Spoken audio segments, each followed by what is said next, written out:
CAA को लेकर असम के मुख्यमंत्री हेमंत बिस्व शर्मा का एक बड़ा बयान आ रहा है।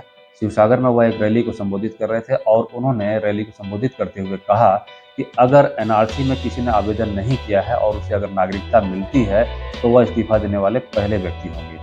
सीएए लागू होने के बाद 2019 में असम में विरोध प्रदर्शन बहुत बड़े स्तर पर हुआ था, हिंसक विरोध प्रदर्शन हुआ था और जिस कारण वह विरोध प्रदर्शन पूरे देश में फिर फैल गया था और इस कारण देश में काफ़ी अस्त-व्यस्त और हंगामे का माहौल था।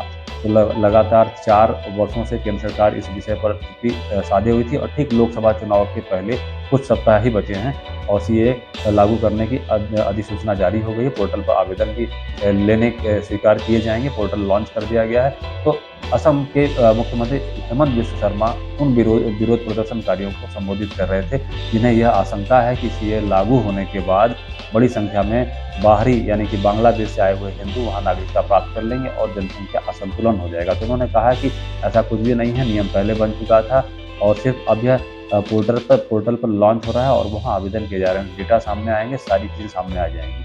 31 दिसंबर 2014 के पहले या 31 दिसंबर 2014 तक जो भी भारत, पाकिस्तान, बांग्लादेश और अफगानिस्तान से जो भी वहाँ के अल्पसंख्यक यानी कि हिंदू, सिख, जैन, बौद्ध, पारसी और ईसाई जो भी वहाँ से प्रताड़ित होकर भारत आए थे और यहाँ से अब वह वापस नहीं जाना चाहते थे क्योंकि उन्हें जान का खतरा है, उन्हें बहुत तरह के खतरे हैं। तो उन सभी को यहाँ पर नागरिकता दी जाएगी। इससे संबंधित नागरिक कानून में जो संशोधन हुआ है, सीएए जो आया है, वह उनको नागरिकता प्रदान करेगा और बिना किसी डॉक्यूमेंट के उनकी सारी डिटेल लेने के बाद उनको किसी प्रकार डॉक्यूमेंट प्रस्तुत नहीं करना होगा। उन्हें नागरिकता गृह मंत्रालय के द्वारा सारी जांच पड़ताल कर दी जाएगी। तो असम के मुख्यमंत्री हेमंत बिस्व शर्मा जो कि सीएए को लेकर असम में भी विरोध प्रदर्शन चरम पर था और हिंसक भी हो गया था, तो उससे पूरे राज्य की कहते हैं गतिविधियां काफ़ी ठप हो रही थी। तो असम के मुख्यमंत्री हेमंत बिस्व शर्मा ने लोगों को समझाया भी है और लोगों को आश्वस्त किया है कि इससे किसी प्रकार की वो असम के जो मूल निवासी हैं उनको किसी प्रकार की कोई दिक्कत नहीं होने वाली है। और दूसरी बात, हेमंत बिस्व शर्मा अपने बयान, अपनी कार्रवाई और अपनी एक्टिविटी के लिए हमेशा सुर्खियों में रहते हैं, तो उनका यह बयान काफ़ी मायने रखता है।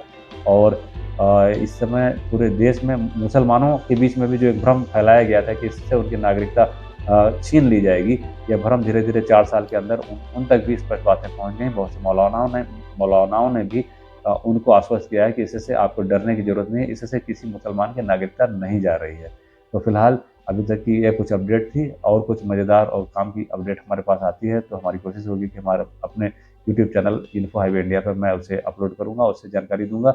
हमारे चैनल पर आप अगर नए हों तो लाइक, शेयर, सब्सक्राइब ज़रूर करिएगा। फिर आता हूँ कुछ ऐसी महत्वपूर्ण जानकारियों के साथ, तब तक के लिए धन्यवाद, नमस्कार, वंदे मातरम।